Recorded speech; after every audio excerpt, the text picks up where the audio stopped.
ਦਿੱਲੀ ਦੀਆਂ ਸਰਹੱਦਾਂ 'ਤੇ ਕਿਸਾਨੀ ਮੋਰਚੇ ਨੂੰ ਲੱਗਿਆਂ ਲਗਭਗ 8 ਮਹੀਨੇ ਦਾ ਸਮਾਂ ਬੀਤ ਚੁੱਕਿਆ। ਬੇਸ਼ੱਕ ਸਮੇਂ ਦੀ ਹਕੂਮਤ ਝੁਕਣ ਦਾ ਨਾਂ ਨਹੀਂ ਲੈਂਦੀ, ਪਰ ਕਿਸਾਨਾਂ ਦਾ ਹੱਠ, ਜਵਾਨਾਂ ਦਾ ਜੋ ਜੋਸ਼ ਉਹ ਅਜੇ ਵੀ ਉਸੇ ਤਰ੍ਹਾਂ ਬਰਕਰਾਰ ਹੈ।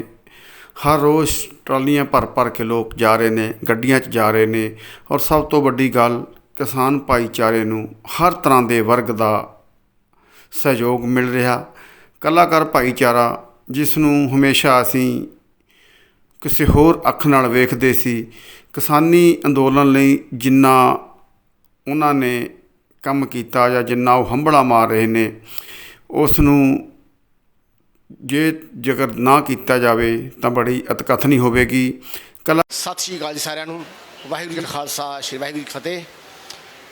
ਮੈਂ ਕੋਈ ਬਹੁਤ ਵਧੀਆ ਬੁਲਾਰਾ ਨਹੀਂ ਹਾਂ, ਪਰ ਮੈਂ ਪਿਛਲੇ ਕੁਝ ਸਮੇਂ ਤੋਂ ਇਸ ਸੰਘਰਸ਼ ਨੂੰ ਇੱਕ ਚੰਗੇ ਦਰਸ਼ਕ ਵਾਂਗ ਵੇਖ ਰਿਹਾ। ਅਸੀਂ ਸੁਣਦੇ ਹੁੰਦੇ ਸਾਂ ਕਿ ਪੰਜਾਬ 'ਤੇ ਜਦੋਂ ਵੀ ਭੀੜ ਪਈ ਹੈ, ਪੰਜਾਬ ਦੇ ਯੋਧੇ ਸੂਰਬੀਰ ਆਪਸੀ ਤਕਰਾਰਾਂ ਭੁਲਾ ਕੇ ਇਕੱਠੇ ਹੋ ਕੇ ਦੁਸ਼ਮਣਾਂ ਸਾਹਮਣੇ ਡਟੇ ਨੇ।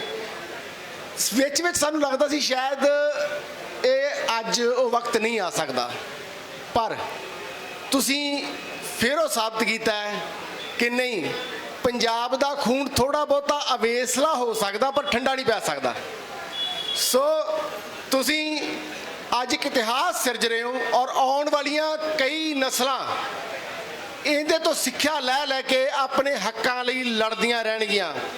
ਸੋ ਸਲਾਮ ਹੈ ਤੁਹਾਨੂੰ, ਆਪਣੇ ਹੱਕਾਂ ਲਈ ਡਟੇ ਯੋਧਿਓ, ਸਾਡੇ ਹੱਕਾਂ ਲਈ ਡਟੇ ਯੋਧਿਓ, ਬਜ਼ੁਰਗੋ, ਨੌਜਵਾਨੋ, ਸਲਾਮ ਹੈ ਤੁਹਾਨੂੰ। ਭੈਣੋ, ਸਾਡੀਆਂ ਭੈਣਾਂ ਨੂੰ, ਸਾਡੀਆਂ ਮਾਵਾਂ ਨੂੰ, ਤੇ ਦਿੱਲੀ ਵਰਗੇ ਸ਼ਹਿਰ ਦੀਆਂ ਇਹਨਾਂ ਥਾਵਾਂ ਨੂੰ ਜਿਨ੍ਹਾਂ ਨੇ ਸਾਨੂੰ ਇੰਨਾ ਸੋਹਣਾ ਸੰਭਾਲ ਕੇ ਰੱਖਿਆ ਹੈ। ਸੋ ਅਸੀਂ ਆਪਣੇ ਵੱਲੋਂ, ਜਿਹੜੇ ਸਾਡੇ ਕਲਾਕਾਰ ਨੇ, ਸਾਡੇ ਦੋਸਤ ਨੇ, ਅਸੀਂ ਆਪਣਾ ਯੋਗਦਾਨ ਪਾ ਰਹੇ ਹਾਂ। ਹਰ ਵਰਗ ਆਪਣਾ ਯੋਗਦਾਨ ਪਾ ਰਿਹਾ ਹੈ, ਪਰ ਇਹ ਜਿੱਤ ਇਹ ਪੰਜਾਬ ਲਈ, ਇਸ ਖਿੱਤੇ ਲਈ, ਇਹ ਸਾਡੇ ਸਭ ਲਈ, ਸਾਡੀਆਂ ਆਨਲਾਈਨ ਨਸਲਾਂ ਲਈ ਬਹੁਤ ਜ਼ਰੂਰੀ ਹੈ। Thank you so much. ਇੱਦਾਂ ਹੀ ਲੜਦੇ ਰਹੋ। ਅਸੀਂ ਦਰਸ਼ਕ ਨੂੰ ਇੱਕ ਚੰਗੇ ਦਰਸ਼ਕ ਵਾਂਗ ਵੇਖ ਰਹੇ ਹਾਂ। ਅਸੀਂ ਸੁਣਦੇ ਹੁੰਦੇ ਸਾਂ ਕਿ ਪੰਜਾਬ 'ਤੇ ਜਦੋਂ ਵੀ ਭੀੜ ਪਈ ਹੈ, ਪੰਜਾਬ ਦੇ ਯੋਧੇ ਸੂਰਬੀਰ ਆਪਸੀ ਤਕਰਾਰਾਂ ਭੁਲਾ ਕੇ ਇਕੱਠੇ ਹੋ ਕੇ ਦੁਸ਼ਮਣਾਂ ਸਾਹਮਣੇ ਡਟੇ ਨੇ। ਵਿੱਚ ਸਾਨੂੰ ਲੱਗਦਾ ਸੀ ਸ਼ਾਇਦ ਇਹ ਅੱਜ ਉਹ ਵਕਤ ਨਹੀਂ ਆ ਸਕਦਾ, ਪਰ ਤੁਸੀਂ ਫਿਰ ਉਹ ਸਾਬਤ ਕੀਤਾ ਹੈ ਕਿ ਨਹੀਂ, ਪੰਜਾਬ ਦਾ ਖੂਨ ਥੋੜ੍ਹਾ ਬਹੁਤਾ ਅਵੇਸਲਾ ਹੋ ਸਕਦਾ ਪਰ ਠੰਡਾ ਨਹੀਂ ਪੈ ਸਕਦਾ। ਸੋ ਤੁਸੀਂ ਅੱਜ ਇੱਕ ਇਤਿਹਾਸ ਸਿਰਜ ਰਹੇ ਹੋ ਔਰ ਆਉਣ ਵਾਲੀਆਂ ਕਈ ਨਸਲਾਂ ਇਹਦੇ ਤੋਂ ਸਿੱਖਿਆ ਲੈ ਲੈ ਕੇ ਆਪਣੇ ਹੱਕਾਂ ਲਈ ਲੜਦੀਆਂ ਰਹਿਣਗੀਆਂ। ਸੋ ਸਲਾਮ ਹੈ ਤੁਹਾਨੂੰ, ਆਪਣੇ ਹੱਕਾਂ ਲਈ ਡਟੇ ਯੋਧਿਓ, ਸਾਡੇ ਹੱਕਾਂ ਲਈ ਡਟੇ ਯੋਧਿਓ, ਬਜ਼ੁਰਗੋ, ਨੌਜਵਾਨੋ, ਸਲਾਮ ਹੈ ਤੁਹਾਨੂੰ। ਭੈਣੋ, ਸਾਡੀਆਂ ਭੈਣਾਂ ਨੂੰ, ਸਾਡੀਆਂ ਮਾਵਾਂ ਨੂੰ, ਤੇ ਦਿੱਲੀ ਵਰਗੇ ਸ਼ਹਿਰ ਦੀਆਂ ਇਹਨਾਂ ਥਾਵਾਂ ਨੂੰ ਜਿਨ੍ਹਾਂ ਨੇ ਸਾਨੂੰ ਇੰਨਾ ਸੋਹਣਾ ਸੰਭਾਲ ਕੇ ਰੱਖਿਆ ਹੈ। ਸੋ ਅਸੀਂ ਆਪਣੇ ਵੱਲੋਂ, ਜਿਹੜੇ ਸਾਡੇ ਕਲਾਕਾਰ ਨੇ, ਸਾਡੇ ਦੋਸਤ ਨੇ, ਅਸੀਂ ਆਪਣਾ ਯੋਗਦਾਨ ਪਾ ਰਹੇ ਹਾਂ। ਹਰ ਵਰਗ ਆਪਣਾ ਯੋਗਦਾਨ ਪਾ ਰਿਹਾ ਹੈ, ਪਰ ਇਹ ਜਿੱਤ ਇਹ ਪੰਜਾਬ ਲਈ, ਇਸ ਖਿੱਤੇ ਲਈ, ਇਹ ਸਾਡੇ ਸਭ ਲਈ, ਸਾਡੀਆਂ ਆਨਲਾਈਨ ਨਸਲਾਂ ਲਈ ਬਹੁਤ ਜ਼ਰੂਰੀ ਹੈ। Thank you so much. ਇੱਦਾਂ ਹੀ ਲੜਦੇ ਰਹੋ। ਅਸੀਂ ਤੁਹਾਡਾ ਸਾਥ ਦਿੰਦੇ ਰਹਾਂਗੇ ਜੀ। Thank you.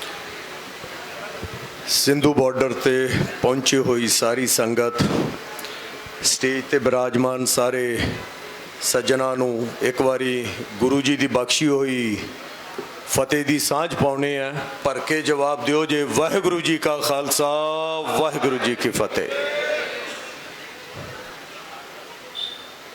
ਮੈਂ ਇੱਕ ਗੱਲ ਜ਼ਰੂਰ ਕਹਿਣਾ ਚਾਹੂੰਗਾ। ਸਾਡੇ 2-3 ਸੱਜਣਾਂ ਨੇ ਕਹੀ ਪਹਿਲਾਂ ਕਿ ਕਲਾਕਾਰ ਫਲਾਂ, ਅਸਲ 'ਚ ਇੱਥੇ ਕੋਈ ਕਲਾਕਾਰ ਨਹੀਂ, ਕੋਈ ਵਕੀਲ ਨਹੀਂ, ਕੋਈ ਜੱਜ ਨਹੀਂ, ਕੋਈ ਕੁਛ ਨਹੀਂ। ਸਾਰੇ ਕਿਸਾਨ ਆ, ਸਾਰੇ ਕਿਸਾਨ ਹੀ ਜੰਮੇ ਸੀ। ਕਲਾਕਾਰ ਤਾਂ ਅਸੀਂ ਬਾਅਦ 'ਚ ਬਣੇ ਆ।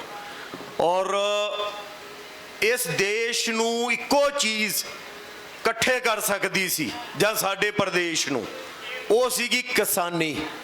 ਕਿਉਂਕਿ ਕਿਸਾਨ ਸਾਰੇ ਨੇ, ਚਾਹੇ ਉਹ ਖੁਦ ਹੋਣ ਜਾਂ ਉਹਨਾਂ ਦੀ ਕੋਈ ਅੰਗਲੀ ਸੰਗਲੀ ਹੋਵੇ, ਪਿਓ ਦਾਦਾ ਹੋਵੇ ਜਾਂ ਕੋਈ ਰਿਸ਼ਤੇਦਾਰ ਹੋਵੇ, ਕਿਸਾਨੀ ਨਾਲ ਉਹ ਜੁੜਿਆ ਹੋਇਆ ਹੈ।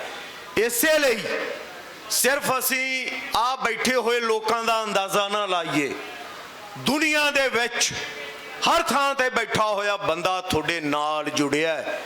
ਇੱਕ ਗੱਲ ਦਾ ਅਹਿਸਾਸ ਕਰਿਓ ਜੇ, ਆਪਦੀ ਤਾਕਤ ਦਾ ਅਹਿਸਾਸ। ਪਾਰਲੀਮੈਂਟ ਜਿੱਥੇ 135 ਕਰੋੜ ਦੇਸ਼ ਵਾਸੀਆਂ ਦੇ ਨੁਮਾਇੰਦੇ ਜਾਂਦੇ ਨੇ, ਜਦੋਂ ਤੁਹਾਡੇ ਇੱਥੋਂ ਬਿਆਨ ਜਾਂਦਾ ਨਾ ਕਿਸੇ ਵੀ ਲੀਡਰ ਦਾ ਜਾਂ ਤੁਹਾਡਾ ਫਰਮਾਨ ਜਾਂਦਾ ਸੰਗਤ ਦਾ, ਤਾਂ ਉਹ ਤਖਤੀਆਂ ਲੈ ਕੇ ਬਾਹਰ ਖੜ ਜਾਂਦੇ ਨੇ। ਤਖਤੀਆਂ ਲੈ ਕੇ ਪਾਰਲੀਮੈਂਟ ਦੇ ਅੰਦਰ ਵੀ ਰੌਲਾ ਪਾਉਂਦੇ ਨੇ ਕਿ ਤੁਹਾਡੀ ਗੱਲ ਕਰ ਸਕਣ। ਇਹ ਕਿਉਂ ਹੋਇਆ?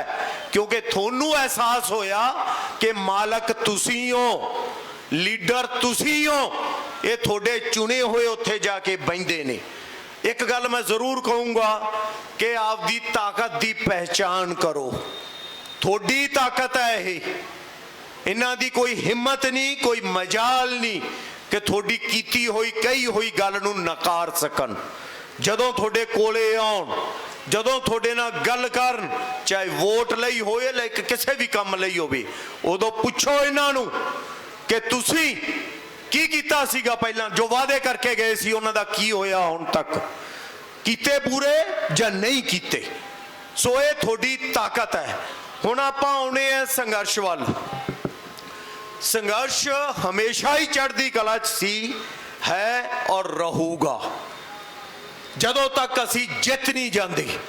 ਔਰ ਜਿੱਤਣਾ ਇਸ ਲਈ ਜ਼ਰੂਰੀ ਹੈ ਕਿ ਇਸ ਤੋਂ ਬਾਅਦ ਜਿਹੜੇ ਮਸਲੇ ਨੇ ਉਹਨਾਂ ਨੂੰ ਸਾਹਮਣੇ ਲਿਆ ਸਕੀਏ ਤੇ ਫਿਰ ਉਹਨਾਂ 'ਚ ਜਿੱਤ ਪ੍ਰਾਪਤ ਕਰਕੇ ਆਪਦੇ ਪ੍ਰਦੇਸ਼ ਨੂੰ, ਆਪਦੇ ਦੇਸ਼ ਨੂੰ, ਆਪਦੀ ਕੌਮ ਨੂੰ ਚੰਗੇ ਪਾਸੇ ਨੂੰ ਲਾ ਸਕੀਏ। ਇਹ ਸੰਘਰਸ਼ ਕੋਈ ਅੱਜ ਦਾ ਨਹੀਂਗਾ। ਕਿਸਾਨੀ ਦੀ ਸਭ ਤੋਂ ਪਹਿਲੀ ਕ੍ਰਾਂਤੀ ਬਾਬਾ ਬੰਦਾ ਸਿੰਘ ਬਹਾਦਰ ਹੋਰਾਂ ਨੇ ਕੀਤੀ ਸੀ।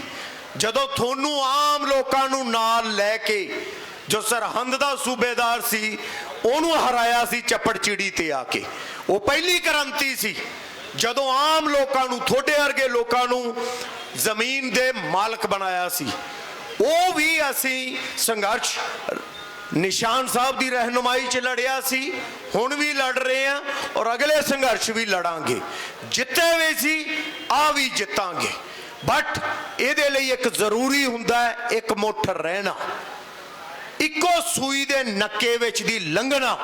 ਕਿਉਂਕਿ ਇਹਨਾਂ ਲੋਕਾਂ ਨੂੰ ਸਾਡੀ ਤਾਕਤ ਉਦੋਂ ਸਮਝ ਆਉਂਦੀ ਹੈ ਜਦੋਂ ਅਸੀਂ ਸੰਗਠਿਤ ਹੋ ਕੇ ਕੁਝ ਕਰਦੇ ਹਾਂ। ਜਦੋਂ ਇਹਨਾਂ ਨੂੰ ਡਰ ਹੋਵੇ ਕਿ ਇੱਕ ਨਹੀਂ, ਆ ਹੱਥ ਉਂਗਲ ਕੱਲੀ ਕੱਲੀ ਕੁਛ ਨਹੀਂ, ਜਦੋਂ ਐ ਬਣ ਗਈ ਤਾਂ ਮੁੱਕਾ ਬਣਦੀ ਹੈ। ਤੇ ਮੁੱਕਾ ਜਦੋਂ ਵੱਜਦਾ ਹੈ ਨਾ, ਅਕਲ ਟਿਕਾਣੇ ਲਿਆ ਦਿੰਦਾ ਹੈ। ਇਹਨਾਂ ਦੇ ਵੱਜਿਆ ਹੋਇਆ ਹੈ, ਹਰ ਪਾਰਟੀ ਦੇ ਵੱਜਿਆ ਹੋਇਆ। ਪਾਰਟੀ ਦੇ ਵੱਜਣਾ ਇਸ ਲਈ ਜ਼ਰੂਰੀ ਹੈ ਕਿਉਂਕਿ ਇਹਨਾਂ ਨੇ ਸੱਤਾ ਸੰਭਾਲਣੀ ਹੁੰਦੀ ਹੈ ਔਰ ਸੱਤਾ ਦੇ ਵਿੱਚੋਂ ਨੀਤੀਆਂ ਨਿਕਲਦੀਆਂ ਨੇ ਔਰ ਨੀਤੀਆਂ ਦੇ ਵਿੱਚੋਂ ਸਾਡੀ ਤਕਦੀਰ ਬਣਦੀ ਹੈ, ਦੇਸ਼ਾਂ ਪ੍ਰਦੇਸ਼ਾਂ ਦੀ ਤਕਦੀਰ ਬਣਦੀ ਹੈ। ਹੁਣ ਅਸੀਂ ਜਿਵੇਂ ਹੁਣੇ ਗੱਲ ਕੀਤੀ ਕਿ ਆਪਾਂ ਇੱਥੇ ਬੈਠੇ ਕਿਉਂ ਆ, ਰੌਣੀ ਹੋਰਾਂ ਨੇ ਕਿਹਾ ਕਿਉਂ ਬੈਠੇ ਆ ਇੱਥੇ, ਕਿਉਂਕਿ ਸਾਡੀਆਂ ਸਰਕਾਰਾਂ ਨੇ ਅਕਲ ਤੋਂ ਕੰਮ ਨਹੀਂ ਲਿਆ। ਪਹਿਲੀ ਗੱਲ, ਇਹ ਜਿਹੜੇ ਬਿੱਲ ਆਏ ਨੇ ਇਹ ਸੈਂਟਰ ਦਾ ਅਧਿਕਾਰ ਹੀ ਨਹੀਂ ਸੀ, ਇਹ ਸਟੇਟਾਂ ਦੇ ਅਧਿਕਾਰ ਸੀ। ਦੋ ਤਾਂ ਡਾਇਰੈਕਟ ਔਰ ਇੱਕ ਇਹਨਾਂ ਨੇ ਬਚ ਕੇ ਬਣਾਇਆ। ਹੁਣ ਇਹ ਸਟੇਟ ਦੇ ਅਧਿਕਾਰ ਜਾਂ ਕਹਿ ਲਓ ਵੱਧ ਅਧਿਕਾਰਾਂ ਦਾ ਜਾਂ ਫੈਡਰਲਿਜ਼ਮ ਦੀ ਗੱਲ, ਇਹ ਜ਼ਰੂਰੀ ਕਿਉਂ ਹੈ? मैं महाराष्ट्र च रहा, मैं बाकी दुनिया च भी गया। महाराष्ट्र अलग है, केरला अलग है, पंजाब अलग है, हरियाणा अलग है। ये उत्थों दे लोकल लोकां नूं ते लोकल सरकार नूं पता हुंदा है कि इन्हां लोकां लई किहड़ी चीज़ सही है। जे करनाटक दे विच IT सर्कल नाल इनकम हुई है, जनरेट हुई है और उत्थों के लोगों ने तरक्की की है, पंजाब हरियाणा तां ही तरक्की करूगा जे खेतीबाड़ी की तरक्की होगी तो। और खेतीबाड़ी नाल ही इत्थे नौकरियां जनरेट होणगियां। किवें? घर घर दे विच नौकरी है, सिर्फ किले दे हिसाब नाल इनकम वधनी चाहिदी है, खर्चे घटने चाहिए ने। वो चीज़ कौन समझूगा? वो कोई गुजरात तो आके या केरला तो आके नहीं समझूगा, वो थोड़े चो जदों कोई गल करूगा फिर समझूगा। इसे लई ਐਗਰੀਕਲਚਰ ਜਿਹੜਾ ਹੈਗਾ ਉਹ ਸਟੇਟ ਦਾ ਅਧਿਕਾਰ ਹੈ, ਰਾਜ ਦਾ ਅਧਿਕਾਰ ਹੈ, ਜਿਹਨੂੰ ਸੈਂਟਰ ਆਪਦੇ ਹੱਥ 'ਚ ਲੈਣ ਨੂੰ ਫਿਰਦਾ ਹੈ। ਅਸੀਂ ਉਹ ਲੈਣ ਨਹੀਂ ਦੇਣਾਗਾ। ਦੂਸਰੀ ਗੱਲ, ਬਿਜਲੀ ਦੀ ਆ ਜਾਓ। ਹੁਣ ਇਹ ਬਿਜਲੀ ਦਾ ਬਿੱਲ ਪਾਸ ਕਰਨ ਨੂੰ ਫਿਰਦੇ ਨੇ ਕਿ ਕੋਈ ਸਬਸਿਡੀ ਨਹੀਂ ਚਾਹੀਦੀ, ਕੁਛ ਨਹੀਂ ਚਾਹੀਦਾ। ਉਹ ਯਾਰ ਇੱਥੇ ਪੁੱਛ ਤਾਂ ਲਓ, ਚਾਹੀਦੀ ਹੈ ਕਿ ਨਹੀਂ ਚਾਹੀਦੀ? ਕਿਉਂ ਨਹੀਂ ਚਾਹੀਦੀ ਗੀ? ਇਹ ਇੱਥੋਂ ਦੇ ਲੋਕਾਂ ਨੂੰ ਪਤਾ ਹੈ ਕਿ ਐਗਰੀਕਲਚਰ ਲਈ ਚਾਹੀਦੀ ਹੈ ਜਾਂ ਨਹੀਂ ਚਾਹੀਦੀ। ਜਾਂ ਸਾਡਾ ਜੋ ਰੇਟ ਕਰ ਰੱਖਿਆ ਇਹਨਾਂ ਨੇ ਹੁਣ 11 ਰੁਪਏ, ਕੀ ਇਹ ਸਹੀ ਹੈ? ਜੇ ਹਿਮਾਚਲ 'ਚ 2.5 ਰੁਪਏ ਹੈ, ਹਰਿਆਣੇ 'ਚ 7 ਰੁਪਏ ਹੈ, ਤਾਂ ਪੰਜਾਬ 'ਚ 11 ਰੁਪਏ ਕਿਉਂ ਆ ਵੀ? ਔਰ ਆ ਜਿਹੜੇ ਮੁਫਤ ਵਾਲੇ ਤੁਰੇ ਫਿਰਦੇ ਨੇ, ਕੀ ਇਹ 13 ਤਾਂ ਨਹੀਂ ਕਰ ਦੇਣਗੇ? ਸੋ ਇਹ ਸਾਨੂੰ ਨਜ਼ਰ ਰੱਖਣੀ ਹੈ, ਇਹ ਸਟੇਟ ਦੇ ਅਧਿਕਾਰ ਨੇ, ਜ਼ਰੂਰੀ ਹੈ। ਹੁਣ ਸਾਡੇ ਇੱਕ ਬਿੱਲ ਹੈ ਅਸੈਂਸ਼ੀਅਲ ਕਮਿਊਨਿਟੀ, ਉਹ ਅਸਲ ਦੇ ਵਿੱਚ ਖਰੀਦਦਾਰਾਂ ਦਾ ਬਿੱਲ ਹੈ, ਕੰਜ਼ਿਊਮਰ ਦਾ। ਉਹਦੇ ਵਿੱਚ ਕੀ ਹੈ, ਇਹਨਾਂ ਨੇ ਕੀਤਾ ਕੀ ਹੈ, ਅਮੈਂਡਮੈਂਟ ਆ। ਉਹ 1960 ਦਾ ਬਿੱਲ ਬਣਿਆ ਹੋਇਆ। ਅਮੈਂਡਮੈਂਟ ਕੀਤੀ ਕਿ ਜੋ ਵੀ ਚੀਜ਼ ਹੋਊਗੀ ਸਟਾਕ ਤੁਸੀਂ ਕਰ ਸਕਦੇ ਹੋ, ਜਮਾਖੋਰੀ ਕਰ ਸਕਦੇ ਹੋ। ਇਹ ਜਮਾਖੋਰੀ ਦਾ ਨੁਕਸਾਨ ਤੁਸੀਂ ਵੇਖ ਲਿਆ ਹੋਣਾ ਪਿੱਛੇ ਜੇ ਸਰੋਂ ਦੇ ਤੇਲ ਦਾ। ਇਹ ਕਿਹਨੇ, ਇੱਕ ਘਰਾਣੇ ਨੇ ਖਰੀਦਿਆ ਸੀ, ਖਰੀਦ ਕੇ ਸਟਾਕ ਕਰ ਲਿਆ, ਮਾਰਕੀਟ ਦੇ ਵਿੱਚ ਉਹਦੀ ਡਿਮਾਂਡ ਵੱਧ ਗਈ। ਜਿਹੜਾ ਪਿਛਲੇ ਸਾਲ 80 ਤੋਂ 90 ਰੁਪਏ ਸੀ, ਉਹ ਅੱਜ 180 ਤੋਂ 170 ਰੁਪਏ ਵਿਕ ਰਿਹਾ ਹੈ। ਇਹ ਕੰਮ ਇਹ ਕਰਨਾ ਚਾਹੁੰਦੇ ਨੇ। ਆਂਦੇ ਜੀ ਸਰਕਾਰ ਦਖਲ ਉਦੋਂ ਦੇਊਗੀ ਜਦੋਂ ਕੀਮਤਾਂ 100% ਵਧੀਆਂ ਨਾ, ਜੇ 99% ਵਧੀਆਂ ਤਾਂ ਨਹੀਂ ਬੋਲੂਗੀ। ਆਂਦੇ ਨਹੀਂ ਬੋਲੂਗੀ ਜੀ। ਕੋਈ ਅਧਿਕਾਰ ਨਹੀਂ ਹੋਊਗਾ ਕਿਸੇ ਸਰਕਾਰ ਨੂੰ, ਜਿੰਨੀ ਮਰਜ਼ੀ ਜਮਾਖੋਰੀ ਕਰੋ। ਹੁਣ ਤੁਸੀਂ ਵਾਰ-ਵਾਰ ਸੁਣਦੇ ਹੋਵੋਗੇ ਚੈਨਲਾਂ ਦੇ ਉੱਤੇ ਕਿ ਆਂਦੇ ਜੀ, ਹਰ ਥਾਂ ਤੇ ਆਂਦੇ ਨੇ ਕਿ ਤੁਸੀਂ ਇਹ ਕਿਵੇਂ ਕਹਿੰਦੇ ਹੋ ਕਿ ਸਾਡੀ ਜ਼ਮੀਨ ਖੋਹ ਲੈਣਗੇ। ਔਰ ਮੈਂ ਤੁਹਾਨੂੰ ਇੱਕ ਗੱਲ ਦੱਸ ਦਿਆਂ, ਇਹਨਾਂ ਗੱਲਾਂ ਦਾ ਜਵਾਬ ਤੁਸੀਂ ਦੇਣਾ ਹੈ। ਇੱਥੇ ਸਟੇਜ ਤੇ ਬੈਠੇ ਲੋਕ ਜੇ ਇਹਨਾਂ ਗੱਲਾਂ ਦਾ ਜਵਾਬ ਦੇਣਗੇ, ਬਿੱਲ ਨਹੀਂ ਚੱਲਣੇ, ਇਹ ਹਟਣੇ ਨਹੀਂ। ਜਦੋਂ ਤੁਹਾਡੇ ਚੋਂ ਕੱਲਾ ਬੰਦਾ ਜਵਾਬ ਦੇਣ ਲੱਗ ਗਿਆ, ਉਦੋਂ ਇਹਨਾਂ ਦੀ ਮੱਤ ਟਿਕਾਣੇ ਆਊਗੀ। ਸੋ ਦੱਸਣਾ ਇਹ ਹੈ ਕਿ ਜ਼ਮੀਨ ਜਾਊਗੀ ਕਿਵੇਂ। ਜ਼ਮੀਨ ਜਾਣ ਦਾ ਦਵਿੰਦਰ ਸ਼ਰਮਾ ਜੀ ਬੈਠੇ ਨੇ, ਤੁਹਾਨੂੰ ਜ਼ਿਆਦਾ ਬੈਟਰ ਵੇ ਨਾਲ ਦੱਸਣਗੇ ਕਿ ਸਾਡੇ ਅਮਰੀਕਾ ਦੇ ਵਿੱਚ 2% ਕਿਸਾਨ ਰਹਿ ਗਏ ਨੇ। ਯੂਰਪ ਦੇ ਕਈ ਦੇਸ਼ ਨੇ ਕਿਤੇ 1.5%, ਕਿਤੇ 3%, ਕਿਤੇ 4%। ਹੁਣ ਤੁਸੀਂ ਕਹੋਗੇ ਜ਼ਮੀਨ ਤਾਂ ਹੈਗੀ ਹੈ, ਕਿਸਾਨ ਕਿੱਧਰ ਚਲਿਆ ਗਿਆ? ਕਿਸਾਨ ਹੈਗਾ, ਪਰ ਉੱਥੇ ਕੌਣ ਹੈ? ਅਮਰੀਕਾ ਦਾ ਸਭ ਤੋਂ ਵੱਡਾ ਕਿਸਾਨ ਜਾਂ ਦੁਨੀਆ ਦਾ ਸਭ ਤੋਂ ਵੱਡਾ ਕਿਸਾਨ ਪਤਾ ਕੌਣ ਹੈ? ਜੋ ਦੁਨੀਆ ਦਾ ਵਨ ਆਫ ਦੀ ਅਮੀਰ ਆਦਮੀ ਹੈ, ਬਿਲ ਗੇਟ। 2,64,000 ਕਿੱਲੇ ਉਹਦੀ ਜ਼ਮੀਨ ਹੈ, 2,64,000 ਕਿੱਲੇ। ਸੋ ਇਹ ਜ਼ਮੀਨ ਕੀ ਚਾਹ ਰਹੇ ਨੇ ਕਿ ਕੁਝ ਵੱਡੇ ਇੰਡਸਟਰੀਲਿਸਟ ਆਉਣ, ਘਰਾਣੇ ਆਉਣ ਔਰ ਉਹ ਇਕੱਠੀ ਕਰ ਲੈਣ ਔਰ ਤੁਹਾਨੂੰ ਉਹਦੇ ਤੇ ਮੁਜਾਰੇ ਬਣਾ ਕੇ ਕੰਮ ਕਰਾਉਣ। ਉਹਦੀ ਕਿਵੇਂ ਹੋਊਗੀ? ਇਹ ਤੁਹਾਨੂੰ ਦੱਸਦਾ ਹੋਊਗਾ ਕਿਵੇਂ। ਕਿਉਂਕਿ ਇਹਨਾਂ ਨੇ ਥੋਥੋਂ ਫਸਲ ਲੈਣੀ ਹੈ, ਹੌਲੀ ਹੌਲੀ ਇਹ ਪੈਰਲਲ ਮੰਡੀ ਬਣਾ ਕੇ ਤੁਹਾਡੀ ਮੰਡੀ ਖਤਮ ਕਰ ਦੇਣਗੇ। ਸਰਕਾਰੀ ਮੰਡੀ ਜਦੋਂ ਖਤਮ ਹੋ ਗਈ, ਫਿਰ ਇਹ ਆਪਦੀ ਮਰਜ਼ੀ ਦੇ ਉੱਤੇ ਥੋਤੋਂ ਪਹਿਲਾਂ ਭਾਅ ਜ਼ਿਆਦਾ ਦੇਣਗੇ, ਫਿਰ ਹੌਲੀ ਹੌਲੀ ਜਿਵੇਂ ਹਿਮਾਚਲ 'ਚ ਸੇਬ ਨਾਲ ਕੀਤਾ। ਸੇਬ 23 ਰੁਪਏ ਵਿਕਦਾ ਸੀ, ਇਹਨਾਂ ਨੇ 25-26 ਦਿੱਤਾ। ਛੋਟੇ ਬਾਇਰ ਚਲੇ ਗਏ, ਫਿਰ ਉਸ ਤੋਂ ਬਾਅਦ ਉਹੀ ਸੇਬ 11 ਤੋਂ 12 ਰੁਪਏ ਦਾ ਲੈ ਰਹੇ ਨੇ। ਉਵੇਂ ਹੀ ਤੁਹਾਡੇ ਨਾਲ ਕਰਨਾ ਹੈ। ਪਹਿਲਾਂ ਰੇਟ ਚੱਕਣਗੇ, ਫਿਰ ਰੇਟ ਸਿੱਟਣਗੇ। ਮੰਡੀ ਖਤਮ ਹੋ ਚੁੱਕੀ ਹੋਊਗੀ, ਤੁਹਾਨੂੰ ਨੂੰ ਉਹਨਾਂ ਦੀ ਮਰਜ਼ੀ ਤੇ ਦੇਣਾ ਪੈਣਾ। ਹੁਣ ਤੁਸੀਂ ਕਰੋਗੇ, ਇਹ ਕਿਵੇਂ ਚਲਾਉਣਗੇ ਅੱਗੇ? ਕਿਉਂਕਿ ਇਹ ਇਕੱਲੇ ਖਰੀਦਦਾਰ ਨਹੀਂ ਹੋਣਗੇ ਜਾਂ ਪ੍ਰੋਡਿਊਸ ਨਹੀਂ ਕਰਨਗੇ, ਇਹ ਵੇਚਣ ਤੱਕ ਜਾਣਗੇ, ਦੁਕਾਨਾਂ 'ਚ ਵੇਚਣ ਤੱਕ। ਹੁਣ ਤੁਸੀਂ ਤਾਂ ਸਰੋਂ ਉਗਾਈ ਤੇ ਵੇਚਤੀ, ਇਹਨਾਂ ਨੇ ਤੇਲ ਕਿੰਨੇ ਦਾ ਵੇਚਿਆ? ਸੋ ਇਹ ਪਹਿਲੀ ਚੀਜ਼ ਤੋਂ ਲੈ ਕੇ A ਤੋਂ ਲੈ ਕੇ Z ਤੱਕ ਕੰਮ ਕਰਨਗੇ। ਸੋ ਇਹਨਾਂ ਲਈ ਇਹ ਸੌਖ ਹੈ ਕਰਨਾ। ਔਰ ਗਵਰਨਮੈਂਟ ਇਹਨਾਂ ਦੀ ਹੈਲਪ ਕਿਉਂ ਕਰ ਰਹੀ ਹੈ? ਕਿਉਂਕਿ ਇਹਨਾਂ ਦੀ ਲੌਬੀ ਹੈ, ਇਹ ਪੈਸੇ ਦਿੰਦੇ ਨੇ ਔਰ ਉੱਥੇ ਬੈਠੇ ਹੋਏ ਲੋਕ ਇਹਨਾਂ ਦੀ ਲੌਬਿੰਗ ਕਰਦੇ ਨੇ। ਕਿਸਾਨਾਂ ਦੀ ਲੌਬੀ ਕੌਣ ਹੁੰਦੀ ਹੈ? ਸਰਕਾਰ, ਜਿਹਨੂੰ ਤੁਸੀਂ ਵੋਟ ਪਾਈ ਹੁੰਦੀ ਹੈ, ਉਹ ਉਹਨਾਂ ਨਾਲ ਰਲ ਗਈ। ਸੋ ਉਹਨਾਂ ਨੂੰ ਸੋਚਣਾ ਚਾਹੀਦਾ ਹੈ, ਓਏ ਜਿਨ੍ਹਾਂ ਨੇ ਤੁਹਾਨੂੰ ਤਾਕਤ ਬਖਸ਼ੀ, ਜਿਨ੍ਹਾਂ ਨੇ ਤੁਹਾਨੂੰ ਪਾਰਲੀਮੈਂਟ ਅਸੈਂਬਲੀਆਂ 'ਚ ਬਹਾਇਆ, ਉਹਨਾਂ ਨੂੰ ਛੱਡ ਕੇ ਉਹਨਾਂ ਨਾਲ ਰਲ ਗਏ ਹੋ। ਸੋ ਇਹ ਤੁਹਾਨੂੰ ਸੋਚਣਾ ਪਊਗਾ ਕਿ ਇਹ ਜਿਹਾ ਨੂੰ ਨਿਭਾਉਣਾ ਹੈ ਜਾਂ ਇਹਨਾਂ ਨੂੰ ਉਹ ਕਰਨ ਦੇਣਾ। ਰਾਜਨੀਤੀ ਦੇ ਵਿੱਚ ਜਾਂ ਪੋਲਿਟਿਕਸ ਦੇ ਵਿੱਚ ਜਿਹੜੀ ਇਹ ਲੋਕਤੰਤਰ ਹੈ ਜਾਂ ਸਰਕਾਰ ਹੈ, ਇਹ ਲੋਕਾਂ ਦੁਆਰਾ ਹੈ, ਲੋਕਾਂ ਦੀ ਹੈ ਔਰ ਲੋਕਾਂ ਨੇ ਚੁਣੀ ਹੈ। ਜੇ ਸਾਡੀ ਨਹੀਂ ਸੁਣਨਗੇ ਤਾਂ ਸਾਨੂੰ ਇਹਨੂੰ ਉਤਾਰਨਾ ਵੀ ਆਉਂਦਾ ਹੈ। ਬਟ ਉਹਨੂੰ ਯਾਦ ਰੱਖਿਓ ਜੇ ਉਹਦੇ 'ਚ ਵਰਗ ਵੰਡ ਨਹੀਂ ਆਉਣੀ ਚਾਹੀਦੀ, ਧਰਮਾਂ ਦੀ ਵੰਡ ਨਹੀਂ ਆਉਣੀ ਚਾਹੀਦੀ। ਸਾਨੂੰ ਯਾਦ ਰਵੇ ਜਿਹੜਾ ਸਾਡੇ ਉਲਟ ਚੱਲਿਆ ਇਹਨੂੰ ਅਸੀਂ ਲਾਉਣਾ ਵੀ ਹੈ। ਸੋ ਇਹ ਜਿਹੜਾ ਇਹ ਜਿਵੇਂ ਤੇਲ ਮਹਿੰਗਾ ਹੋ ਗਿਆ, ਕਿਹਨੇ ਲੈਣਾ ਸੀ? ਕੰਜ਼ਿਊਮਰ ਨੇ, ਖਰੀਦਦਾਰ ਨੇ। ਤੇ ਲੜਾਈ ਕਿਹਦੀ ਹੋ ਗਈ? ਹਰ ਘਰ 'ਚ ਬੈਠੇ ਹੋਏ ਖਰੀਦਦਾਰ ਦੀ। ਲੜ ਕੌਣ ਰਹੇ ਹੋ? ਤੁਸੀਂ। ਇਹਨਾਂ ਨੂੰ ਸੋਚਣਾ ਚਾਹੀਦਾ ਕਿ ਉਹ ਲੜਾਈ ਸਾਡੀ ਹੈ, ਲੜ ਕਿਸਾਨ ਰਿਹਾ ਹੈ, ਅਸੀਂ ਨਾਲ ਜੁੜ ਗਏ, ਹੱਥ ਨੂੰ ਹੱਥ ਹੁੰਦਾ ਹੈ। ਔਰ ਇੱਥੇ ਜੇ ਅਸੀਂ ਕੱਲੇ ਕੱਲੇ ਹੋ ਗਏ ਨਾ, ਇਸੇ ਲਈ ਇਹ ਤੁਹਾਨੂੰ ਕਹਿੰਦੇ ਨੇ ਤੂੰ ਹਿੰਦੂ ਹੈ, ਤੂੰ ਮੁਸਲਮਾਨ ਹੈ, ਤੂੰ ਸਿੱਖ ਹੈ, ਤੂੰ ਈਸਾਈ ਹੈ। ਅਸੀਂ ਇਨਸਾਨ ਹੈ, ਕਿਉਂਕਿ ਜਦੋਂ ਅਸੀਂ ਇਕੱਠੇ ਹੋ ਕੇ ਲੜਾਂਗੇ ਤਾਂ ਇਹ ਕੁਛ ਨਹੀਂ ਕਰ ਸਕਦੇ। ਪਰ ਜੇ ਇਹਨਾਂ ਨੇ ਸਾਨੂੰ ਕੱਲੇ ਕੱਲੇ ਕਰ ਲਿਆ ਕਿ ਆਹ ਕਲਾਕਾਰ ਹੈ, ਆਹ ਵਕੀਲ ਹੈ, ਆਹ ਬਿਜ਼ਨਸਮੈਨ ਹੈ, ਆਹ ਕਿਸਾਨ ਹੈ, ਫਿਰ ਨਹੀਂ ਅਸੀਂ ਜਿੱਤ ਸਕਣਾ। ਜੇ ਅਸੀਂ ਇਕੱਠੇ ਹੋ ਕੇ ਲੜਾਂਗੇ ਤਾਂ ਫਿਰ ਇਹਨਾਂ ਨੂੰ ਸਮਝਾ ਸਕ। ਸੋ ਇਹ ਲੜਾਈਆਂ ਬਹੁਤ ਪੱਖੀ ਨੇ। ਔਰ ਜਿਹੜੇ ਇਹਨਾਂ ਦੋ ਬਿੱਲਾਂ 'ਚ ਵੀ ਇਹਨਾਂ ਨੇ ਗੱਲਾਂ ਕੀਤੀਆਂ ਨੇ, ਇਹਨਾਂ ਦਾ ਲੈ ਦੇ ਕੇ ਇੱਕੋ ਗੱਲ ਹੈ ਕਿ ਅਸੀਂ ਸਰਕਾਰ ਨੇ ਜੋ ਇੰਡਸਟਰੀਲਿਸਟ ਨੂੰ ਅੱਗੇ ਲਾਉਣਾ ਹੈ ਉਹਦੇ ਤੇ ਕੱਲ ਨੂੰ ਕੋਈ ਪ੍ਰਸ਼ਨ ਨਾ ਉਠਾਵੇ, ਕੁਐਸਚਨ ਨਾ ਉਠਾਵੇ। ਹੁਣ ਇੱਕ ਬਿੱਲ ਲੈ ਕੇ ਆ ਰਹੇ ਨੇ ਪਰਾਲੀ ਵਾਲਾ, ਤੁਸੀਂ ਸੁਣਿਆ ਹੋਣਾ, ਪੋਲਿਊਸ਼ਨ ਦਾ।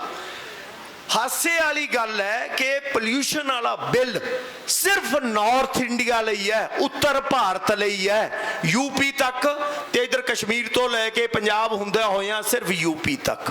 ਹੁਣ ਮੈਨੂੰ ਇਹ ਦੱਸੋ, ਇਹ ਪੋਲਿਊਸ਼ਨ ਕਲਕੱਤੇ ਨਹੀਂ ਹੁੰਦਾ? ਇਹ ਪੋਲਿਊਸ਼ਨ ਬੈਂਗਲੌਰ ਨਹੀਂ ਹੁੰਦਾ? ਇਹ ਮੁੰਬਈ ਨਹੀਂ ਹੁੰਦਾ? ਹੈਦਰਾਬਾਦ ਨਹੀਂ ਹੁੰਦਾਗਾ? ਹੁੰਦਾ ਹੈ ਨਾ? ਤੇ ਫਿਰ ਕੱਲੇ ਇੱਥੋਂ ਲਈ ਕਿਉਂ ਹੈ? ਇਹਦੇ ਬਾਰੇ ਕੀ ਥਾਟ ਹੈ ਇਹਨਾਂ ਦਾ? ਔਰ ਪਰਾਲੀ ਦੀ ਗੱਲ ਆ ਗਈ, 15 ਦਿਨ ਚਲਾਉਣੇ ਹੋ, 20 ਦਿਨ ਚਲਾਉਣੇ ਹੋ, ਬਾਕੀ ਦਿਨ ਪੋਲਿਊਸ਼ਨ ਕਿੱਥੋਂ ਆਉਂਦਾ ਹੈ? ਔਰ ਮੈਨੂੰ ਇੱਕ ਹੋਰ ਗੱਲ ਦੀ ਸਮਝ ਨਹੀਂ ਆਉਂਦੀ ਕਿ ਪੋਲਿਊਸ਼ਨ ਚੰਡੀਗੜ੍ਹ ਨਹੀਂ ਆਉਂਦਾ, ਕਰਨਾਲ ਨਹੀਂ ਆਉਂਦਾ, ਇਹ ਉੱਤੋਂ ਉੱਤੋਂ ਦੀ ਦਿੱਲੀ ਪਹੁੰਚ ਜਾਂਦਾ, ਜਿਵੇਂ ਲੀਡਰ ਪਹੁੰਚ ਜਾਂਦੇ ਨੇ। ਇਹ ਕਿਵੇਂ ਪਹੁੰਚ ਜਾਂਦਾ ਹੈ? ਪਰ ਇਹ ਆਂਦੇ ਇਹਦੀ ਗੱਲ ਨਾ ਕਰੋ ਸਾਡੇ ਨਾਲ, ਇਹਦੀ ਗੱਲ ਨਾ ਕਰੋ, ਇਹ ਤਾਂ ਅਸੀਂ ਜੋ ਕਹਿਤਾ ਇਹਨੂੰ ਮੰਨ ਲਓ। ਇੱਕ ਬਿੱਲ ਲਿਆਉਣ ਦਾ ਤਰੀਕਾ ਹੁੰਦਾ ਹੈ, ਉਹ ਤਰੀਕਾ ਸਮਝਿਓ ਜੇ ਕੀ ਹੁੰਦਾ ਹੈ। ਇਹ ਮੈਂ ਤੁਹਾਨੂੰ ਇਸ ਲਈ ਗੱਲਾਂ ਤੁਹਾਡੇ ਨਾਲ ਡਿਸਕਸ ਕਰ ਰਿਹਾ ਕਿ ਜਦ ਕੋਈ ਵੀ ਦੁਨੀਆ ਦਾ ਬੰਦਾ ਜਾਂ ਮੀਡੀਆ ਆ ਕੇ ਤੁਹਾਤੋਂ ਪੁੱਛੇ ਤਾਂ ਤੁਸੀਂ ਉਹਨੂੰ ਜਵਾਬ ਦੇ ਸਕੋ ਕਿ ਆਹ ਮਸਲਾ ਹੋਏ ਤਾਂ ਅਸੀਂ ਇੱਥੇ ਬੈਠੇ ਹਾਂ, ਤਾਂ ਅਸੀਂ ਆਣੇ ਸਾਤੋਂ ਸਾਡੀਆਂ ਜ਼ਮੀਨਾਂ ਖੋਲੂਗੇ। ਤੁਸੀਂ ਇਹ ਗੱਲਾਂ ਦਾ ਤੁਸੀਂ ਜਵਾਬ ਦੇ ਸਕੋ ਚੰਗੀ ਤਰ੍ਹਾਂ ਨਾਲ। ਇਹ ਗੱਲਾਂ ਬੋਲਣੀਆਂ ਇਸ ਲਈ ਜ਼ਰੂਰੀ ਨੇ। ਸੋ ਸਮਝਿਓ ਜੇ ਆਪਦੀ ਤਾਕਤ ਨੂੰ। ਹੁਣ ਜਿਵੇਂ ਆਪਾਂ ਗੱਲ ਕਰ ਰਹੇ ਸੀ ਪਰਾਲੀ ਵਾਲੇ ਬਿੱਲ ਦੀ, ਜਿਹੜਾ ਇਹ ਲੈ ਕੇ ਆ ਰਹੇ ਨੇ ਕਿ ਪੋਲਿਊਸ਼ਨ ਇੱਥੇ ਹੋ ਰਿਹਾ ਹੈ। ਹੁਣ ਇਹਨਾਂ ਨੂੰ ਇੱਕ ਗੱਲ ਪੁੱਛਣ ਦੀ ਲੋੜ ਹੈ, ਇੱਕ ਗੱਲ ਕਿ 15 ਦਿਨਾਂ ਦੀ ਪਰਾਲੀ ਦਾ ਜਿਹੜਾ ਪੋਲਿਊਸ਼ਨ ਹੈ ਕੀ ਉਹ 1 ਸਾਲ ਤੱਕ ਚੱਲ ਜਾਂਦਾ ਹੈ? ਅੱਜ ਪੰਜਾਬ ਦੇ ਵਿੱਚ ਕਿੰਨੀਆਂ ਫੈਕਟਰੀਆਂ ਨੇ, ਹਰਿਆਣੇ 'ਚ ਕਿੰਨੀਆਂ ਫੈਕਟਰੀਆਂ ਨੇ ਜਿਨ੍ਹਾਂ ਸਾਡਾ ਪਾਣੀ ਦਾ ਰੰਗ ਲਾਲ ਕਰਤਾ ਹੈ? ਉਹਨਾਂ ਤੇ ਕੀ ਜੁਰਮਾਨਾ ਹੋ ਰਿਹਾ ਹੈ? ਉਹਨਾਂ ਨੂੰ ਬੰਦ ਕੀਤਾ ਗਿਆ ਜਾਂ ਨਹੀਂ ਕੀਤਾ ਗਿਆ? ਸਭ ਤੋਂ ਵੱਡਾ ਪੋਲਿਊਸ਼ਨ ਉਹ ਹੈ। ਔਰ ਫਿਰ ਕਿਸੇ ਵੀ ਗੱਲ ਦਾ ਤੁਸੀਂ ਜਵਾਬ ਦੇਣਾ, ਬੰਦ ਕਰਨਾ ਕੋਈ ਹੱਲ ਨਹੀਂ ਹੁੰਦਾਗਾ। ਗਰੀਬੀ ਹਟਾਓ ਕਿਹਾ ਸੀ, ਪਤਾ ਲੱਗਿਆ ਗਰੀਬੀ ਹਟਾਉਣ ਲੱਗ ਗਏ। ਓਏ ਤੁਸੀਂ ਸੋਲੂਸ਼ਨ ਤਾਂ ਦਿਓ ਕੋਈ। ਸਾਰੇ ਰੈਡੀ ਬੈਠੇ ਨੇ ਉਹ ਕੰਮ ਕਰਨ ਲਈ, ਸੋਲੂਸ਼ਨ ਤਾਂ ਦਿਓ ਕਿ ਉਹਨੂੰ ਪਰਾਲੀ ਨੂੰ ਲੈ ਕੇ ਜਾਈਏ ਕਿੱਥੇ? ਕੁਛ ਤਾਂ ਦੱਸੋ ਉਹਦੇ ਬਾਰੇ। ਨਹੀਂ ਜੀ, ਉਹ ਨਹੀਂ ਅਸੀਂ ਦੱਸਣਾਗਾ, ਇਹ ਤੁਸੀਂ ਹੱਲ ਲੱਭੋ। ਸੋ ਸਾਡਾ ਹੱਲ ਇਹ ਹੈ, ਜੋ ਵੀ ਜ਼ਬਰ ਹੋਊਗਾ ਉਹਦਾ ਜਵਾਬ ਜਿਵੇਂ ਹਿਸਟੋਰੀਕਲੀ ਆਪਾਂ ਪਹਿਲਾਂ ਦਿੰਦੇ ਰਹੇ ਹਾਂ ਉਵੇਂ ਹੀ ਹੁਣ ਦੇਵਾਂਗੇ। ਇਹ ਜਿਹੜੇ ਜਾਬਰ ਕਾਬਲ ਵੱਲੋਂ ਆਉਂਦੇ ਸੀ ਅਸੀਂ ਵਾਪਸ ਮੋੜੇ ਆ ਨਾ, ਇੱਥੋਂ ਵਾਲੇ ਜਾਬਰਾਂ ਨੂੰ ਵੀ ਉਵੇਂ ਹੀ ਜਵਾਬ ਦੇਣਾ ਹੈ। ਔਰ ਉਹ ਜਵਾਬ ਤੁਸੀਂ ਦੇ ਰਹੇ ਹੋ। ਇੰਨਾ ਯਾਦ ਰੱਖਿਓ ਜੇ ਅੱਜ ਪੂਰੀ ਦੁਨੀਆ ਤੁਹਾਡੇ ਵੱਲ ਵੇਖ ਰਹੀ ਹੈ। ਹਰ ਦੇਸ਼ ਦੇ ਕਿਸਾਨ ਨੇ ਕੋਸ਼ਿਸ਼ ਕੀਤੀ ਆਪਦੀ ਸਰਕਾਰ ਨੂੰ ਇਸ ਪਾਸਿਓਂ ਮੋੜ ਲਈ, ਨਹੀਂ ਮੁੜੀ। ਅੱਜ ਅਸੀਂ ਮੋੜਾਂਗੇ। ਇਹ ਕੋਈ ਤਰੀਕਾ ਨਹੀਂ ਜਿਹੜਾ ਅਰਥਚਾਰਾ ਚਲਾਇਆ ਇਹਨਾਂ ਨੇ ਕਿ ਇੰਡਸਟਰੀਲਿਸਟਾਂ ਦਾ ਫਾਇਦਾ ਕਰੋ। ਉਹ ਤੁਹਾਡੇ ਕੱਪੜੇ ਪਾਏ ਮੇਰੇ ਸੋਹਣੇ ਨਹੀਂ ਲੱਗ ਸਕਦੇ, ਮੇਰੇ ਕੱਪੜੇ ਦਵਿੰਦਰ ਜੀ ਦੇ ਸੋਹਣੇ ਨਹੀਂ ਲੱਗ ਸਕਦੇ। ਇਹ ਉਹਨਾਂ ਦੇ ਬਣਾਏ ਬਿੱਲ ਨੇ ਜਿਹੜੇ ਤੁਸੀਂ ਸਾਡੇ ਤੇ ਲਾਗੂ ਕਰਨ ਨੂੰ ਫਿਰਦੇ ਹੋ। ਆਪਾਂ ਇਹ ਨਹੀਂ ਕਰਨ ਦੇਣੇ। ਔਰ ਇਕੱਲੇ ਇਹੀ ਨਹੀਂ, ਮੈਂ ਅੱਜ ਸਾਰੀਆਂ ਧਿਰਾਂ ਨੂੰ ਇੱਕ ਕਹੂੰਗਾ ਕਿ ਜਿੰਨੀਆਂ ਧਿਰਾਂ ਇਸ ਮੋਰਚੇ ਦੇ ਵਿੱਚ ਨੇ, ਸੰਘਰਸ਼ ਲੜ ਰਹੀਆਂ ਨੇ, ਜੇ ਅਸੀਂ ਇਹ ਜਿੱਤਿਆ ਸਾਰਿਆਂ ਦੀ ਇੱਜ਼ਤ ਵਧੂਗੀ। ਸੋ ਪਲੀਜ਼ ਜੁੜ ਕੇ ਲੜਨਾ ਔਰ ਜਿੱਤਣਾ। ਔਰ ਜਿੱਤਣ ਤੋਂ ਵੀ ਜ਼ਰੂਰੀ ਹੁੰਦਾ ਹੈ ਜਦੋਂ ਸਾਨੂੰ ਪਤਾ ਹੋਵੇ ਕਿ ਅਸੀਂ ਜਿੱਤਾਂਗੇ। ਇੱਕ ਗੱਲ ਯਾਦ ਰੱਖਿਓ, ਜੇ ਮੈਂ ਵਾਰ-ਵਾਰ ਕਹਿਣਾ ਕਿ ਪਹਿਲਾਂ ਸੰਘਰਸ਼ ਤੋਂ ਪਹਿਲਾਂ, ਲੜਾਈ ਤੋਂ ਪਹਿਲਾਂ ਸਾਰੇ ਬੰਦੇ ਆਮ ਹੁੰਦੇ ਨੇ, ਸੰਘਰਸ਼ਾਂ ਦੇ ਦੌਰਾਨ ਖਾਸ ਜਾਂ ਮਹਾਨ ਬਣਦੇ ਨੇ। ਸਾਡੇ ਸ਼ਹੀਦ ਹੋਏ ਜਿੰਨੇ ਵੀ ਇੱਥੇ ਕਿਸਾਨ ਨੇ ਉਹ ਮਹਾਨ ਬਣ ਚੁੱਕੇ ਨੇ। ਜੋ ਇਹ ਲੜ ਰਹੇ ਨੇ ਲੀਡਰ ਸਾਹਿਬਾਨ ਸਾਰੇ ਬੈਠੇ ਨੇ, ਜਾਂ ਅਸੀਂ ਸਾਰੇ, ਅਸੀਂ ਵੀ ਉਸ ਸ਼੍ਰੇਣੀ ਚਾਹੁੰਦੇ ਹਾਂ। ਸੋ ਅਸੀਂ ਸਾਰੇ ਖਾਸ ਹਾਂ ਔਰ ਖਾਸ ਬਣ ਕੇ ਦੁਨੀਆ ਨੂੰ ਵਿਖਾਉਣਾ। ਦੁਨੀਆ ਕਦੇ ਕਦੇ ਪਿੱਛੇ ਲੱਗਦੀ ਹੈ, ਸਾਨੂੰ ਲਾਉਣ ਦਾ ਮੌਕਾ ਮਿਲਿਆ ਔਰ ਅਸੀਂ ਲਾਵਾਂਗੇ। ਇੱਥੇ ਬੈਠ ਕੇ ਮੁੱਠੀਆਂ ਮੀਚ ਕੇ ਤੇ ਬਾਹਾਂ ਉਲਾਰ ਕੇ ਦੋ ਨਾਰਿਆਂ ਦਾ ਜਵਾਬ ਦਿਓ ਜੇ, ਤਾਂ ਜੋ ਇਹ ਦਿੱਲੀ ਬੈਠੇ ਹੋਏ ਲੋਕਾਂ ਨੂੰ ਇਹ ਸੁਣੇ ਕਿ ਲੋਕ ਇਹ ਕਿਰਤੀ ਇਕੱਠੇ ਹੋ ਗਏ ਨੇ, ਹੁਣ ਇਹਨਾਂ ਦੀ ਗੱਲ ਮੰਨਣੀ ਪੈਣੀ ਹੈ। ਭਰ ਕੇ ਜਵਾਬ ਦਿਓ ਜੇ, ਬੋਲੇ ਸੋ ਨਿਹਾਲ। किसान मजदूर एकता, इनकलाब। वाहिगुरु जी का खालसा, वाहिगुरु जी की फतेह। ਕਾਨੂੰਨਾਂ ਦੀ ਲੜਾਈ ਲੜ ਰਹੇ ਸਾਰੇ ਕਿਸਾਨ ਵੀਰੋ, ਜੁਝਾਰੂਓ, ਬਜ਼ੁਰਗ ਮਾਤਾਵਾਂ, ਮਾਨ ਸਾਹਿਬ ਨੇ ਤੁਹਾਨੂੰ ਬੜੀਆਂ ਵਧੀਆ, ਉਦੋਂ ਪਹਿਲਾਂ ਰੌਣੀ ਸਾਹਿਬ ਨੇ ਵੀ ਇੰਨੀਆਂ ਕਲੀਅਰ ਗੱਲਾਂ ਤੁਹਾਨੂੰ ਸ਼ੀਸ਼ਾ ਦਿਖਾਤਾ ਸਾਰਾ। ਗੱਲਾਂ ਸੁਣ ਕੇ ਲੱਗੀ ਜਾਂਦਾ ਵੀ ਯਾਰ ਸਾਨੂੰ ਕਿੰਨਾ ਲੁੱਟੀ ਜਾਂਦੇ ਆ, ਕਿੰਨਾ ਸਾਨੂੰ ਲੁੱਟਿਆ ਗਿਆ। ਮੈਂ ਬਹੁਤਾ ਸਮਾਂ ਨਹੀਂ ਲੈਣਾ ਕਿਉਂਕਿ 6 ਵਜੇ ਦਾ ਟਾਈਮ ਦਿੱਤਾ ਸੀ, ਸਾਡੇ ਕੋਲ 2-2 ਮਿੰਟ ਹੀ ਹੈ। ਮਾਨ ਸਾਹਿਬ ਤੋਂ ਬਾਅਦ ਬੋਲਣ ਦਾ ਵੀ ਕੋਈ ਮੇਰਾ ਖਿਆਲ ਹੈ ਨਹੀਂ, ਸਾਰੀਆਂ ਗੱਲਾਂ ਉਹਨਾਂ ਨੇ ਕਹਿਤੀਆਂ। ਮੈਂ ਤਾਂ ਤੁਹਾਨੂੰ ਇਹ ਅਪੀਲ ਕਰੂੰਗਾ ਬਸ ਇੰਨੀ ਕੁ ਵੀ ਭੁੱਲਿਓ ਨਾ। ਅਸੀਂ ਰਾਤ ਦੀ ਰੋਟੀ ਖਾ ਕੇ ਉਦੋਂ ਬਾਅਦ ਭੁੱਲ ਜਾਂਦੇ ਸਾਰੀਆਂ ਗੱਲਾਂ ਇੱਥੋਂ ਜਾ ਕੇ। ਇਹ ਗੱਲਾਂ ਯਾਦ ਰੱਖਿਓ। ਉਹ ਬਾਪੂ ਕਹਿੰਦਾ ਨਹੀਂ ਭੁੱਲਦੇ, ਜਿਹੜੇ ਮੇਰੇ ਵਰਗੇ ਵੀਰ, ਤੁਸੀਂ ਵੀ ਨਾ ਭੁੱਲਿਓ। ਇਹ ਦੇਖੋ ਵੀ ਲੁੱਟਦੇ ਕਿਵੇਂ ਆ। ਇੱਕ ਸ਼ਹਿਦ ਦੀ ਮੱਖੀ ਹੁੰਦੀ ਹੈ ਨਾ, ਸ਼ਹਿਦ ਦੀ ਮੱਖੀ, ਉਹਦਾ ਸ਼ਹਿਦ ਚੋਰੀ ਹੋ ਸਕਦਾ ਪਰ ਉਹਦੀ ਸ਼ਹਿਦ ਬਣਾਉਣ ਵਾਲੀ ਕਲਾ ਚੋਰੀ ਨਹੀਂ ਹੋ ਸਕਦੀ। ਉਸੇ ਤਰ੍ਹਾਂ ਹੀ ਤੁਹਾਡਾ ਮਾਲ ਤਾਂ ਲੁੱਟਿਆ ਜਾ ਸਕਦਾ ਪਰ ਜਿਹੜੇ ਲੁੱਟਣ ਵਾਲੇ ਬੰਦੇ ਉਹਨਾਂ ਨੂੰ ਬਣਾਉਣ ਵਾਲੇ ਤੁਸੀਂ ਹੋ। ਤੁਹਾਡੇ ਕੋਲੇ ਕਲਾ ਹੈ, ਉਹ ਕਲਾ ਨੂੰ ਤੁਸੀਂ ਦੇਖਣਾ ਵੀ ਕਿਵੇਂ ਅਸੀਂ ਵਰਤਣਾ।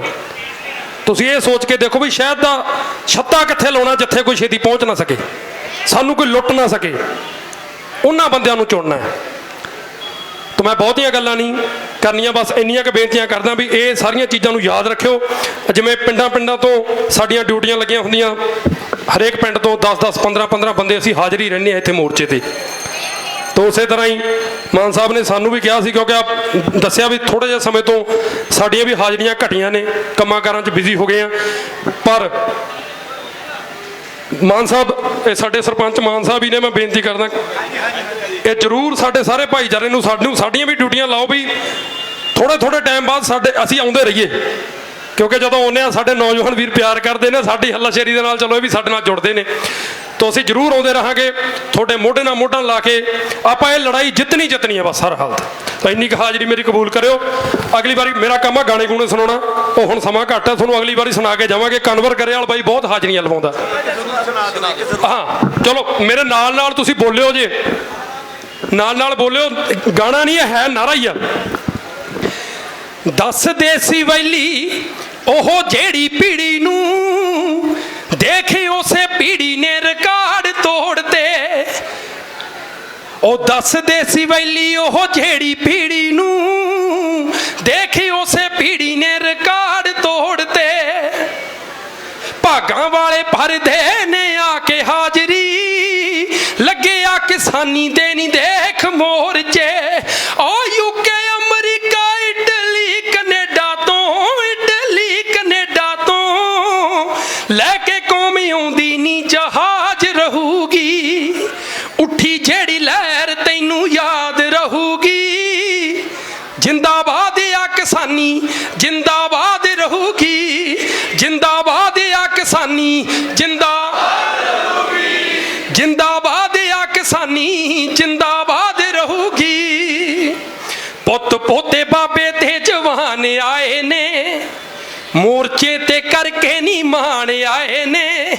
ਉਹ ਕਿਰਤੀ ਕਾਮੇ ਤੇ ਕਿਰਸਾਨ ਆਏ ਨੇ, ਹਕੂਮਤਾਂ ਦੇ ਅੱਗੇ ਹੱਕ ਤਾਣ ਆਏ ਨੇ। ਰਹੇ ਚੜ੍ਹਦੀ ਕਲਾ 'ਚ ਸਾਡਾ ਭਾਈਚਾਰਾ ਨੀ, ਉਹ ਸਾਡਾ ਭਾਈਚਾਰਾ ਨੀ।